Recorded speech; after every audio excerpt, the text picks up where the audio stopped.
Ano kung sasabihin ko sa iyo na ang pinakapinsalang sagot sa pagtataksil ay wala ng sagot? Hindi galit, hindi pagmamakaawa, hindi pati pagpapaliwanag, katahimikan lang. Dahil ang katahimikan ay hindi walang laman, puno ito ng mga sagot. Pinipilit nitong mag-isa silang harapin ang bigat ng kanilang sariling mga desisyon at ang bigat na iyon, bibigat sa kanila. Isang lalaki ang minahal ang isang babae ng lubos. Ibinigay niya sa kanya ang kanyang puso, ang kanyang oras, ang kanyang lakas. At isang araw, nang walang babala, iniwan siya nito. Baka naiinip siya. Baka akala niya ay makakakita siya ng mas mabuti. Baka iniisip niyang hindi siya aalis sa kanyang isip, pero hindi niya inasahan ang susunod. Karamihan sa mga lalaki sa kanyang posisyon ay kakabahan. Magagalit sila, magmamakaawa o lulunod sa kanilang emosyon at mararamdaman niyang malakas siya kasi ang kontrol ay ibinibigay, hindi kinukuha. Pero ang lalaking ito, iba siya. Pinili niyang gamitin ang isang sandata na mas mabagsik kaysa anumang insulto, anumang argumento, anumang desperadong pakiusap. Pinili niyang ang katahimikan at sa sandaling iyon, binago niya ang lahat. Inangkin niyang muli ang lahat ng iniisip niyang pag-aari niya. Ang katahimikan ay hindi kahinaan. Isa itong kapangyarihan na sobrang lakas na pinapabagsak nito ang mga nagkasala sa bigat ng kanilang sariling isipan. At kung matutunan mong masterin ito, hindi ka na muling hahabol. Hindi ka na magpapaliwanag. Hindi mo na kailangan ng closure dahil ang iyong pagkawala ay magsasalita ng mas malakas kaysa anumang salita. Kung handa ka nang maging hindi matitinag, i-like ang video na ito, mag-subscribe at mag-comment sa ibaba. Katahimikan ang aking kapangyarihan. Number 1. Ang sining ng pagkontrol sa emosyon ng mga emosyon, ang mga tanikala na nagtatali sa mga lalaki.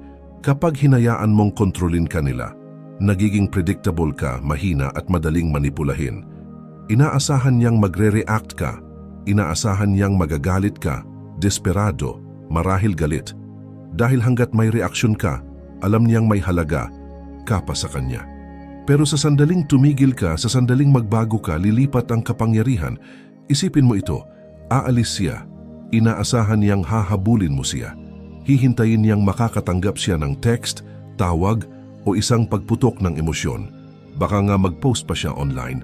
Umaasang makakakuha siya ng reaksyon mula sa iyo. Pero ang makikita niya, katahimikan.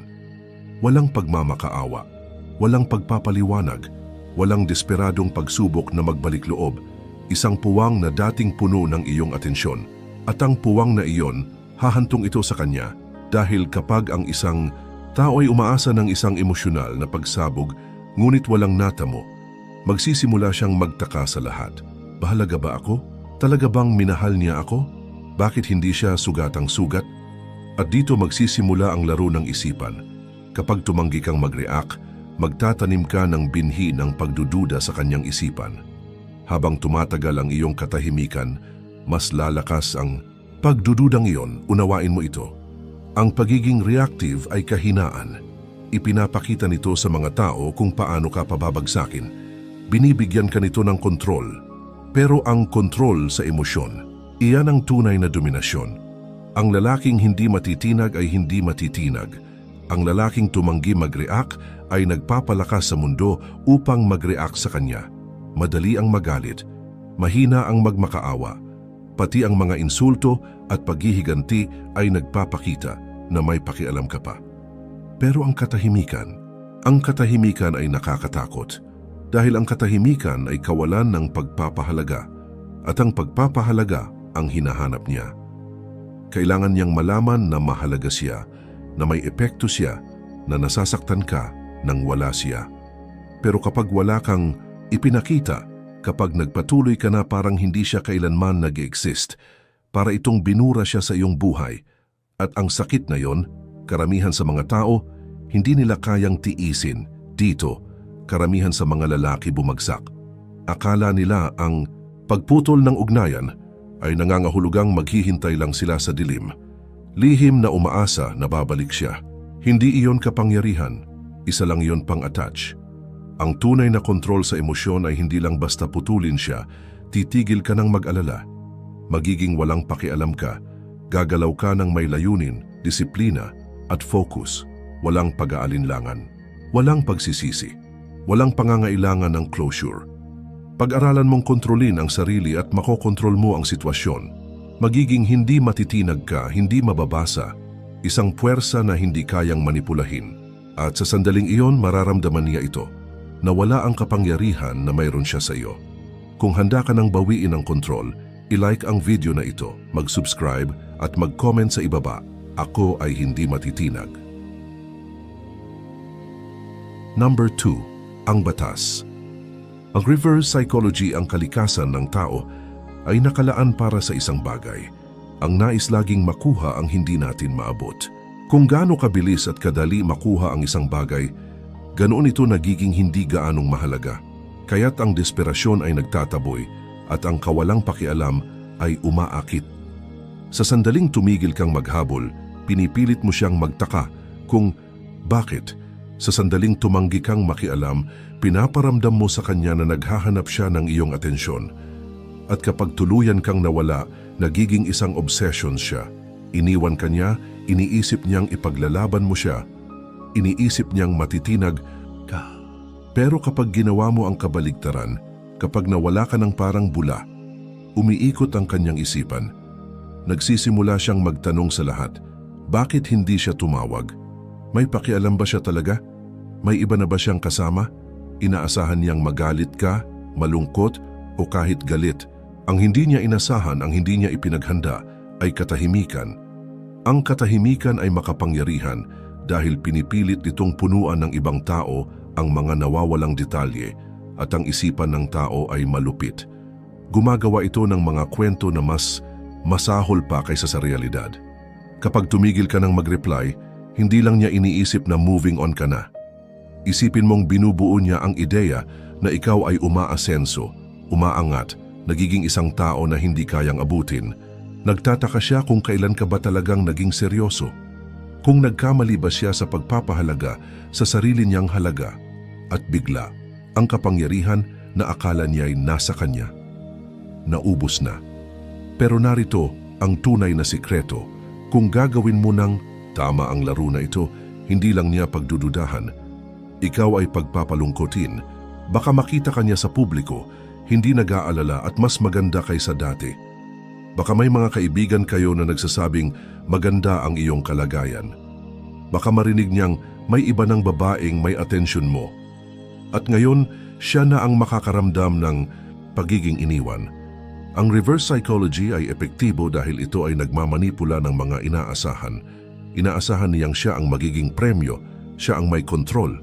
Pero sa pamamagitan ng pag-alis ng walang pag-aalinlangan, binabago mo ang buong kwento. Hindi ka na ang lalaking magmamakaawa para sa kanyang pagbabalik. Ikaw na ngayon ang lalaking sana ay hindi niya pinakawalan. At ang realisasyon na iyon, masakit. Karamihan sa mga lalaki ay humihingi ng closure. Gusto nila ng mga paliwanag. Gusto nila siyang ipaliwanag kung gaano sila nasaktan. Pero ang totoo, ang katahimikan ay gumagawa ng lahat ng trabaho para sa iyo. Walang pagsasalita, walang pagtutol, walang sinadyang mensahe na kasing lakas ng isang bagay na hindi niya inaasahan. Ikaw na lumayo ng walang pangalawang pag-iisip. Kung tunay mong nauunawaan ito, hindi ka na muling hahabol. Dahil maiintindihan mo na sa sandaling maging hindi ka abot, ikaw ay nagiging hindi kayang labanan. Kung handa ka nang ibalik ang kapangyarihan, i-like ang video na ito, mag-subscribe at mag-comment sa ibaba. Ang katahimikan ko ang nagpapatanong sa lahat. Number 3. Ang pagkabuhay muli sa pamamagitan ng pagdadalamhati ang sakit ay hindi maiiwasan. Ang pagdurusa ay isang pagpili. Karamihan sa mga lalaki, kapag nasaktan, hinahayaan nilang kainin sila ng sakit. Umiikot sila sa kanilang kalungkutan. Pinapalipas nila ang oras sa pag-overthink. Kung ano ang mali na lunod sa pagsisisi, hinahayaan ang bigat ng pagkawala na sirain sila. Tumitigil silang kumain, tumitigil mag-ehersisyo, tumitigil mag-focus sa kanilang layunin. Nauupo sila sa dilim, nakatitig sa kanilang cellphone, naghihintay ng mensaheng hindi kailanman darating. Pero ang mga lalaking umaangat, ang mga lalaking nagiging hindi matitinag, Ginagamit ang sakit bilang gasolina. Hindi nila tinatakbuhan ito. Hindi nila pinapalakas ang sarili sa pamamagitan ng pagkalimot dito.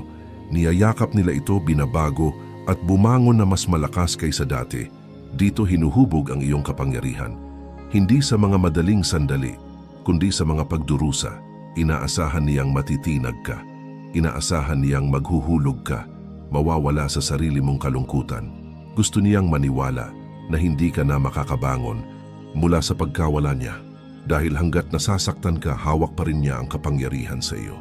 Pero sa halip, ginagamit mo ang sakit na iyon at ginagawang hindi matitinag, kinukuha mo ang mga gabing walang tulog at ginagawang pagkakataon para magtrabaho sa katahimikan. Kinukuha mo ang galit at tinatahak ang gym.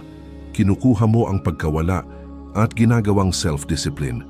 Bawat segundo na ginugol mo na iniisip siya ay isang segundong ninakaw mula sa lalaking nakatakda mong maging. Karamihan sa mga lalaki naghahanap ng paghihiganti. Gusto nilang makita siya na nagsisisi. Gusto nilang makita niyang nagwawagi sila. Gusto nilang patunayan na mali siya. Pero ang pag-iisip na iyon ay mahina pa rin dahil nakasentro pa rin ito sa kanya. Ibig sabihin, may pakialam ka pa. Ibig sabihin, naghahanap ka pa ng validation. At hanggat patuloy siyang sumasakop sa iyong isipan, hindi ka malaya. Ang tunay na lakas ay hindi tungkol sa pagpapakita ng anuman sa kanya. Ito ay tungkol sa pagpapakita ng lahat sa sarili mo. Ito ay tungkol sa paggising araw-araw at pagbuo ng sarili. Bilang isang lalaking, hindi na kailangan ng validation, hindi na kailangan ng closure, hindi na kailangan ng anuman, kundi ang sariling disiplina at focus. Ito ang pagbabago na naghihiwalay sa mga mahihinang lalaki at makapangyarihang lalaki. Ang mga mahihinang lalaki ay nananatiling sugatan, naghihintay na magbalik siya. Ang mga makapangyarihang lalaki ay umaangat ng mataas, kaya't sa oras na magbalik siya, hindi na siya makikilala. Dahil kapag binuo mo ang sarili mo, kapag itinaas mo ang bawat aspeto ng iyong buhay, hindi para sa kanya, hindi para sa iba, kundi para sa iyo, nagiging hindi matitinag ka. At kapag napansin na niya, kapag na-realize niyang ang lalaking iniwan niya ay wala ng kinalaman, magiging huli na, unawain mo ito. Ang paglago ang pinakamahusay na paghihiganti, hindi mga post sa social media, hindi mga pilit na pagpapakita ng tagumpay. Ang tunay na paglago, ang uri ng paglago na magpaparamdam sa kanya na isang estranghero ka na. Habang inaasahan niyang magdurusa ka, ikaw ay magiging isang bersyon ng sarili mo na hindi kailanman magiging buo kung wala ang sakit na ito. Ito ang dahilan kung bakit ang pagkabigo ay isang regalo. Binabasag nito ang ilusyon na kailangan mo ng ibang tao upang maging buo. Pinipilit nitong ipatayo ang sarili mong pundasyon, isang pundasyon na walang sino man ang kayang wasakin muli. At sa sandaling tumigil ka ng magbalik tanaw, sa sandaling tumigil ka na maghintay na magsisi siya, doon mo makakamta ng tunay na tagumpay. Dahil ngayon, siya ay wala ng halaga. Walang tagumpay sa kanyang pagsisisi. Ang tagumpay ay nasa iyong pagbabagong buhay. Ang tagumpay ay sa pagiging isang lalaking hindi na alintana ang pakiramdam ng iba. Ito ang iyong muling kapanganakan. Dito mo titigil bilang isang lalaking kontrolado ng kanyang emosyon at magiging isang lalaking kontrolado ang kanyang kapalaran. Walang kalungkutan, walang kahinaan, walang paghihintay. Bumangon mula sa mga abo. Yakapin ang disiplina. Ipasok ang iyong buong kapangyarihan. Kung handa ka ng magbago, i-like ang video na ito, mag-subscribe at mag-comment sa ibaba. Ang sakit ay nagiging gasolina ng aking evolution. Number 4. Ang attraction ng detachment. Walang mas malakas kaysa sa isang lalaking hindi nangangailangan ng validation. Isang lalaking payapa sa kanyang sarili, na hindi naghahanap ng approval, na hindi nakatali sa anumang resulta. Ang lalaking iyon ay may magnetikong aura. Ang detachment ay hindi tungkol sa pagiging malamig o walang emosyon. Ito ay tungkol sa pag-unawa na ang attachment ay kahinaan at ang desperasyon ay nagtataboy. Sa sandaling tumigil kang mag-alala kung ano ang ginagawa niya, kung sino ang kasama niya, o kung nagsisisi siya sa pag-alis, iyon ang sandaling muli niyang mapapansin ka. Bakit? Dahil ang mga babae ay naakit sa mga lalaking hindi naghahabol. Kung mas maghahanap ka, mas tatakbo siya palayo. Kung mas maghahangad ka, mas kaunti ang ibibigay niya. Pero sa sandaling umatras ka, sa sandaling magpakita ka ng kawalang interes, may magbabago. Magsisimula siyang magtaka kung bakit wala kang pakialam. Magsisimula siyang magtanong kung bakit hindi ka na nagsusumikap. Magsisimula niyang maramdaman ang pagkawala ng iyong atensyon. At ang pagkawala na iyon, yun ang magpapasakit sa kanya. Unawain mo ito. Ang detachment ay kapangyarihan. Ito ang kakayahang umalis sa anumang hindi na nakakatulong sa iyo, nang walang alinlangan, nang walang pagsisisi. Ibig sabihin, hindi ka na emosyonal na nakadepende sa iba. At ito ang pinakamatinding atraksyon na mayroon ng isang lalaki. Dahil kapag tunay mong hindi alintana, ang iyong kumpiyansa ay kumikislap. Ikaw ay kumikilos ng may layunin. Hindi ka na nakakadena sa hindi nakikitang gapos ng attachment. Karamihan sa mga lalaki nagkakamali sa pagpapanggap na detached sila. Nagpo-post sila ng mga larawan para pasilusin siya. Nagpapakita sila ng pagsusumikap na ipakita na nananalo sila. Pero ang tunay na detachment ay hindi malakas. Tahimik ito, malinaw. Walang kahirap-hirap. Kapag hindi mo na kailangang patunayan ang sarili mo, kapag hindi mo na kailangang ipakita sa mundo na okay ka, tapos na ang laban, isipin mo ang mga pinakamakapangyarihang lalaki sa kasaysayan. Ang mga hari, mga mandirigma, mga pilosopo, hindi sila yung mga humahabol para sa approval. Pinapakita nila ang respeto sa pamamagitan lang ng pag-iral nila sa kanilang kapangyarihan. Alam nila ang kanilang halaga. At dahil doon, sumunod ang iba. Ito ang enerhiya na dapat mong taglayin, ang lalaking hindi tinatablan, hindi gumagalaw at kayang mag-isa. At narito ang tunay na kabalintunaan, ang sandaling tunay mong itigil, ang pagpapahalaga kung nagsisisi siya sa pagkawala mo. Iyon ang sandaling magsisisi siya dahil mararamdaman niya iyon. Mararamdaman niya ang pagbabago sa enerhiya at bigla nagbago ang laro. Bigla siya na ang magtatanong. Kaya't tigilan mo na ang pagtatanong kung babalik pa siya. Tigilan mo na ang paghihintay sa mensahe, sa senyales, sa isang moment ng validation. Ang focus mo ay nasa iyong misyon. Ang iyong kapangyarihan ay nasa pag-usad. Binubuo ang iyong sarili na maging mas malaki, mas matatag. At kung baling araw, tumingin siya pabalik. Kung magsisisi siya, hindi na yun problema mo. Ang isang lalaking hindi nangangailangan ng anuman, nag-aakit ng lahat. Sa sandaling maunawaan mo ito, magiging delikado ka. Kung handa ka ng yakapin ang tunay na detachment, i-like ang video na ito, mag-subscribe at mag-comment sa ibaba. Nag-aakit ako ng lahat sa pamamagitan ng hindi kailangan ng anuman. Number 5. Ang epekto ng cold shoulder, ang katahimikan ay isang bagay. Ang presensya ng walang reaksyon, isang ibang antas ng kapangyarihan. Darating ang isang sandali, baka linggo, baka buwan, nang makita mo siya muli. Baka aksidente lang. Baka siya na ang mag-reach out. Baka lang siya ay nakatago, sumusubok na tignan mula sa malayo. At sa sandaling iyon, ang lahat ng gagawin mo o hindi gagawin ang magtatakda kung sino ang may hawak ng kapangyarihan. Karamihan sa mga lalaki, bumabagsak sa ilalim ng pressure na ito. Nakita nila siya at bumalik ang mga lumang emosyon. Sinasubukan nilang magpanggap na cool pero nauurong. Iiiwas sila ng tingin o magpapakita ng sobrang saya. Para bang may pinapakita. Parehong mali. Parehong nagpapakita na siya ay may epekto pa sa iyo. Pero ang lalaking bihasa na sa cold shoulder effect, iba siya. Hindi siya umiwas, hindi siya humahabol, hindi siya nagre-react. Ina-acknowledge niya siya nang hindi ipinapakitang apektado. Kung magsasalita siya, sasagot siya, pero kalmado at walang pakialam, walang init, walang galit. Isang neutral na presensya lang.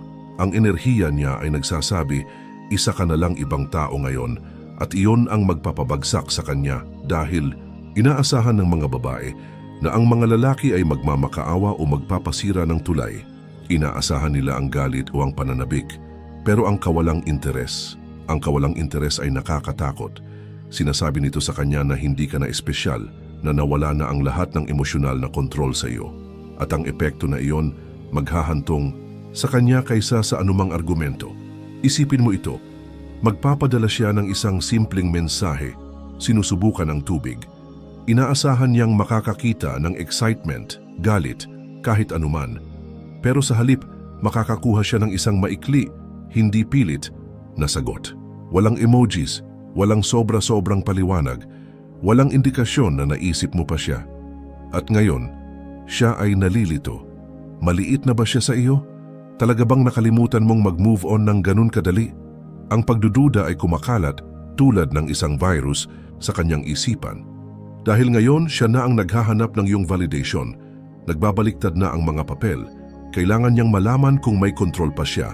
At ang hindi mo pagbibigay sa kanya ng sagot, iyon ang magpapabagsak sa kanya. Ang kapangyarihan ng cold shoulder ay hindi nasa pagputol sa kanya ng lahat ng ugnayan. Nasa pagpapakita sa kanya ulit at ang pag-alam niyang wala na siyang epekto sa iyo. Maalala niya ang lalaking dating humahabol sa kanya na dating may malasakit. At makikita niya ang isang estranghero sa kanyang lugar. Iyon ang nag-iiwan ng epekto. Iyon ang nagpapalungkot sa kanya.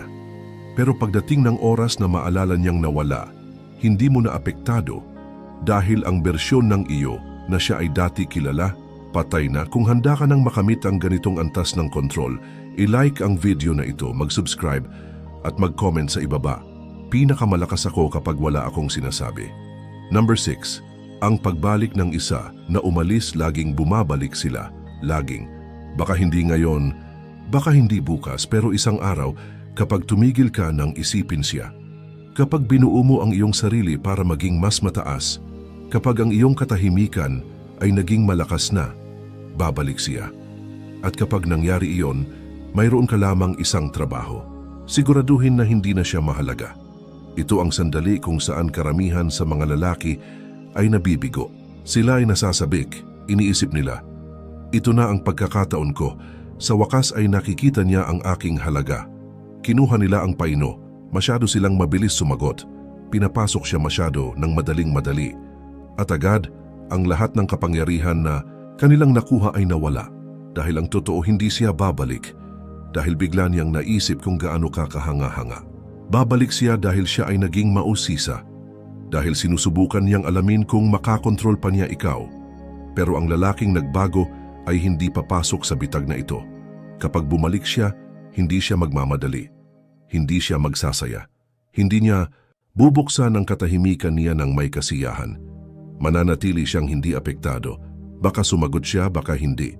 Baka i-acknowledge siya, baka hindi. Pero isang bagay ang tiyak. Hindi niya pababayaang maramdaman niyang may halaga pa siya. Ito ang paraan para sirain ang ego ng umalis. Inaasahan niyang maghihintay ka pa. Akala niya, iniisip mo pa siya. Inisip niya na itatapon mo ang lahat ng bagay kapag siya ay nag-reach out. Pero sa halip, itinuturing mo siya na parang hindi na siya mahalaga. Dati siyang iyong mundo at ngayon isa na lang siyang pangalan sa iyong telepono. Ang realisasyong ito ay sisirain siya dahil walang masakit kaysa sa makalimutan. Walang mas matindi kaysa sa malaman na ang isang tao na minsang nagmahal sa iyo ay tuluyan nang nakapag-move on. Nang umalis siya, akala niya siya ang premyo. Akala niya maaari siyang bumalik kapag gusto niya. Pero ngayon ikaw na ang premyo at siya ay isa na lamang sa iyong mga opsyon. Huwag mong bigyan siya ng kasiyahan na malaman na mayroon pa siyang epekto sa iyo. Kung pipiliin mong sumagot, panatilihing maikli. Kung pipiliin mong makipag-ugnayan, manatiling detached. Kung tatanungin ka kung kumusta ka, sabihin mo lang, okay. Wala nang iba, walang detalye, walang paliwanag, walang nostalgia. Ipakita mo sa kanya na hindi mo siya kailangan para malaman kung gaano ka kasaya. At dito siya mararamdaman ang pinakamalakas na pagsisisi. Dahil kapag ang isang lalaki ay tunay na naka-move on, kapag hindi na siya nagmamalasakit, kung siya ay magstay o aalis, doon niya mararamdaman na nawala ka na sa kanya magpakailanman. Kung handa ka nang maging ang lalaki na kanilang pagsisihan na nawala, i-like ang video na ito, mag-subscribe at mag-comment sa ibaba. Laging bumabalik sila kapag tumigil akong mag-alala. Number 7. Ang huling hakbang ng kapangyarihan, indifference, pagkawala ng interes. Ang huling yugto ng kapangyarihan ay hindi nakasalalay sa pagbabalik niya. Ito ay nasa hindi mo na pagnanais na siya'y bumalik. Karamihan sa mga lalaki ay gumugugol ng mga buwan kahit taon. Nang lihim na umaasa na magsisisi siya sa pag-alis, naghihintay sila ng araw na maiisip niyang nawalan siya. Pero ang tunay na tagumpay ay kapag tumigil ka na sa pag-aalala, kapag ang kanyang pagsisisi ay wala ng halaga sa iyo at ang kanyang pagbabalik ay wala ng kahulugan sa iyong buhay. Ang indifference, pagkawala ng interes, ay ang pinakamataas na hakbang ng kapangyarihan dahil ito ay nagpapakita na hindi na siya may control sa iyong emosyon.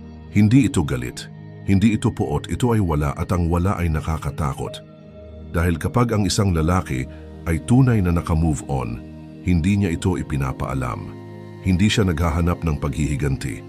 Hindi siya nangangailangan ng validation. Siya'y simpleng nawawala na sa kanyang mundo. Mentally, emotionally at spiritually, susubukan kanya. Hahanapan kanya ng mga kahinaan. Baka mag-reach out siya upang makita kung may epekto pa siya sa iyo. Baka panoorin niya ang mga stories mo, umaasang mapansin mo siya. Baka mag-flirt siya sa ibang lalaki, naghihintay ng reaksyon. Pero hindi mo siya bibigyan ng anuman.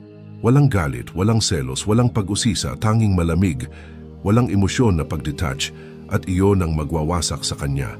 Dahil sa unang pagkakataon, mararamdaman niyang siya'y pwedeng palitan. Akala niya siya'y espesyal, na may permanenteng espasyo siya sa iyong puso. Pero ngayon, nakikita niya ang katotohanan. Siya'y isa lang sa mga kabanata sa iyong kwento, hindi ang buong aklat. Ang indifference ay kalayaan. Nangangahulugan ito na na-transcend mo na ang nakaraan, na nakabuo ka ng isang buhay na punong-puno at makapangyarihan, kaya't siya ngayon ay isa na lamang tala sa iyong kasaysayan. Hindi ito tungkol sa pagpapanggap. Hindi ito tungkol sa pagpapakita na wala kang pakialam habang lihim na umaasa na babalik siya. Ito ay tungkol sa tunay na pag-move on. Ito ay tungkol sa pag-abot sa isang lugar kung saan kahit magmakaawa siya, para sa isang pagkakataon hindi mo ito kukunin dahil lampas ka na sa kanya. Karamihan sa mga lalaki ay hindi nakararating sa yugtong ito. Nanatili silang nakatigil sa kalagitnaan, nagpapanggap na naka-move on habang lihim na naghihintay. Pero ang mga lalaking bihasa sa tunay na pag-detach ay ang mga hindi matitinag. Hindi nila kailangan ng closure. Hindi nila kailangan ng mga paghingi ng tawad. Hindi nila kailangan ng anuman dahil mayroon sila. At iyon ang tunay na aral. Ang wakas ng layunin ay hindi kailanman tungkol sa pagpapasisiya sa kanya. Ang layunin ay maging sobrang nakatutok, sobrang disiplinado, sobrang hindi matitinag, na hindi na siya mahalaga. Kung naiintindihan mo ito, nanalo ka na. Kung handa ka ng katawanin ang tunay na kapangyarihan, i-like ang video na ito, mag-subscribe at mag-comment sa ibaba. Indifference ang aking pinakamalakas na armas. Number 8, ang mundo ay iyo, hindi ka nila matagal na ginawa mong sentro ng iyong mundo siya. Ang mga isip mo ay umiikot sa kanya. Ang kaligayahan mo ay nakatali sa kanya. Ang pagpapahalaga mo sa sarili ay nakadepende sa kanyang pag-apruba. Pero ngayon ay bawiin mo ang lahat ng ibinigay mong labis dahil ang katotohanan ay ang buhay mo ay hindi kailanman nakasentro sa kanya. Ito ay laging tungkol sa iyo. Isipin mo, gaano karaming oras ang ginugol mo para panatiliin siyang masaya? Ilang sandali ang inilalaan mo sa pagpapanggap sa kung ano ang naiisip niya, nararamdaman niya at gusto niya? At saan ka dinala ng mga iyon? Nawawala, pagod, walang kapangyarihan. Dahil habang binibigyan mo siya ng labis na pansin, nawawala ka sa sarili mo. Tapos na yon. Ang sandali na ibabalik mo ang atensyon sa sarili mo. Pumasok ka sa iyong tunay na kapangyarihan. Wala nang paghihintay ng mga text. Wala nang pagsilip sa social media niya. Wala nang pag-aalala kung sino siya o kung anong ginagawa niya. Isinara na ang kabanatang iyon. Ngayon, ang tanging bagay na mahalaga ay ang iyong misyon, mga layunin, pag-unlad at ang iyong imperyo. At dito nangyayari ang tunay na pagbabago. Kapag ang isang lalaki ay tumigil sa pamumuhay para sa panlabas na pag-apruba at nagsimulang mamuhay para sa sarili niya, siya ay nagiging hindi matitinag. Binubuo niya ang katawan, isipan at yaman. Tinutulungan niya ang sarili na mag-level up sa mga paraang hindi niya kailanman naisip. At habang umaangat siya na pagtatanto niya, hindi siya nilikha para manghabol. Siya ay nilikha para habulin. Mararamdaman niya ang pagbabagong ito. Malalaman niya ang tungkol sa lalaking iyong nagiging. Makikita niya kung paano ka pinag-uusapan ng mga tao at bigla magpapalit ang mga papel. Ang lalaki na minsang naglagay sa kanya sa pedestal ay ang lalaki na ngayon ay nais niyang ibalik. Ang lalaki na dati ay naghihintay sa telepono niya ay ngayon ay puno ng mga bagong opsyon, mga bagong oportunidad. Ito ang pinakamahirap na katotohanan na ayaw tanggapin ng karamihan sa mga lalaki. Hindi na siya kabilang sa mundo mo. Ang bersyon mo na nagmahal sa kanya, ang lalaking iyon ay patay na. Namatay siya nang magdesisyon kang muling buuin ang sarili mo. At ang bagong ikaw ay lumampas na sa kanya. Siya ay isang aral lamang, isang hakbang patungo sa iyong ebolusyon. Ang mundo ay iyo, hindi kanya. Ikaw ang premyo. Hindi ka nagmamakaawa. Hindi ka humahabol. Hindi ka naghihintay para sa ibang tao na makilala ang halaga mo. Ikaw ang lumilikha ng halaga. Hindi mo kailangan ng permiso para maging dakila. Kukunin mo ang iyo. Maglalakad ka tulad ng isang hari. Mag-iisip ka tulad ng isang tagapagtagumpay. Hindi mo na iniintindi kung sino ang magsisisi sa pagkawala mo dahil abala ka na sa pagkapanalo. At ito ang kagandahan ng lahat. Ang sandali na tumigil kang mag-alala tungkol sa kanya ay ang sandali na tunay mong maiintindihan kung sino ka talagang meant na maging. Hindi siya ang destinasyon. Siya ang nagpukaw sa iyong kamalayan. Ito ang iyong paggising. Ito ang iyong pag-angat. Kung handa ka nang kunin ang iyong nararapat, i-like ang video na ito, mag-subscribe at mag-comment sa ibaba. Ako ang premyo. Number 9. Ang huling tawanan ay para sa Stoic ang pinakamagandang paghihiganti ay hindi ang patunayan siyang mali. Ito ay ang patunayan ng iyong sarili na tama. Ito ay ang maging lalaking palaging itinakda sa iyo. Ang lalaking hindi kailangan ng pag-apruba. Ang lalaking hindi naghahanap ng paghihiganti. Ang lalaking kumikilos ng tahimik at pinapakita ang kanyang mga resulta sa sarili. Ang huling tawanan ay para sa lalaking hindi na nagmamalasakit. Noong una, akala niya maaari kanyang palitan. Akala niya magiging isa ka na lamang sa mga lalaking naiwan sa kanyang nakaraan. Ngunit ngayon ay nakikita niya ang katotohanan. Nakikita niya ang bersyon mo na umusbong mula sa apoy. Ang lalaking hindi lang basta nakapag-move on, siya ay nag-evolve. Ang lalaking dati niyang kilala ay nawala at sa kanyang lugar ay nakatayo ang isang hindi matitinag na puwersa. Isang lalaking hindi kayang manipulahin, isang lalaking hindi naghahanap, hindi humahabol, hindi nagre-react at iyan ang maghahantong sa kanya sa walang katapusang pag-iisip. Hindi ang galit, hindi ang katahimikan, kundi ang iyong ganap na kawalang interes. Dahil ang tunay na kapangyarihan ng isang stoic na lalaki ay ang hindi pagpapabaya ng kahit anong makaalog sa kanyang pundasyon. Hindi niya pinapayagan ang kanyang emosyon na magdikta ng kanyang mga aksyon. Hindi siya lumalahok sa mga laban na hindi karapat-dapat sa kanya. Umiiwas siya at binubuo ang kanyang kaharian. At ngayon pinagmamasdan ka niya mula sa malayo. Marahil ay binabantayan pa rin niya ang iyong profile. Marahil ay naririnig niya ang iyong pangalan sa mga usapan. Marahil ay nagtatangkang magpadala ng mensahe umaasang muling makuha kahit kaunti sa pansin na dati niyang ipinagpapalagay. Ngunit hindi niya alam na nanalo ka na.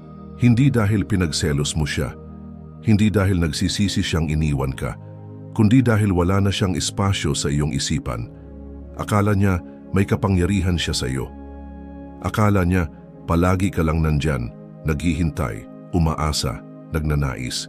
Ngunit sa halip na wala ka sa kanyang buhay at pumasok sa tagumpay, at siya ngayon ay isa na lamang multo mula sa iyong nakaraan, isa na walang halaga. Iyan ang huling yugto, hindi paghihiganti, hindi galit, kundi ganap na kalayaan. Ang sandali na hindi mo na alintana ang nakaraan, ang sandali na hindi mo na kailangan ng pagsasara, ay ang sandali na magiging hindi matitinag ka. Dahil ngayon, nauunawaan mo na ang pinakadakilang tagumpay ay ang inner peace at ang pinakadakilang kapangyarihan ay ang sariling pagmastersy. Kaya hayaang magtaka siya, hayaang magsisi, hayaang umupo siya sa bigat ng kanyang mga desisyon, ngunit ikaw, Patuloy ka nang mag-move forward dahil hindi ka kailanman meant na manatili sa nakaraan. Hindi ka nilikha para lamunin ng kung ano ang dati. Ikaw ay nilikha para umangat. Ang huling tawanan ay para sa Stoic at sa oras na malaman niyang kung ano ang nawala niya, ikaw ay malayo na at hindi na maririnig ang mga pagsisisi. Kung handa ka nang yakapin ang tunay na kapangyarihan, i-like ang video na ito, mag-subscribe at mag-comment sa ibaba. Ako ay hindi matitinag. Nandyan ka na sa dulo. At kung talagang nakinig ka, kung talagang nakuha mo ang bawat salita, alam mo na kung ano ang dapat gawin.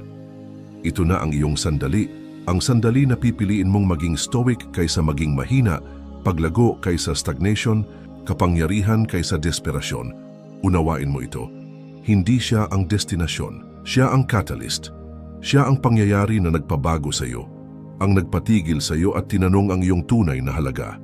At ngayon, nakatayo ka sa isang desisyon. Maaari kang manatili sa pareho, nakulong sa nakaraan, naghihintay ng pagsasara, naghihintay ng kanyang pagsisisi. O maaari kang maglakad palayo, hindi lamang sa kanya kundi sa lalaking ikaw dati. Ito ang iyong rebirth. Dito ka magiging hindi matitinag, isang lalaki na may misyon, isang lalaking hindi kailangan ng kahit anuman, isang lalaking kumukontrol ng respeto. Hindi sa puwersa, kundi sa presensya. At sa sandali na tumigil kang manghabol, ang sandali na tumigil kang mag-react, ang sandali na sumulong ka sa iyong kapangyarihan, makikita mo kung paano bumabaluktot ang mundo para sa iyo. Kaya hayaang magsisi siya, hayaang magtaka siya, hayaang umupo siya sa katahimikan ng sarili niyang mga desisyon. Ngunit ikaw, patuloy ka lang dahil ang mga dakilang lalaki ay hindi tumitingin pabalik. Hindi nila inuukit ang nakaraan. Binubuo nila, umaangat sila, nangunguna. Kung ang video na ito ay tumama sa iyo, kung handa ka nang kunin ang buong kontrol ng iyong buhay, i-hit ang like button, mag-subscribe para sa mas maraming content at mag-drop ng final na comment sa ibaba.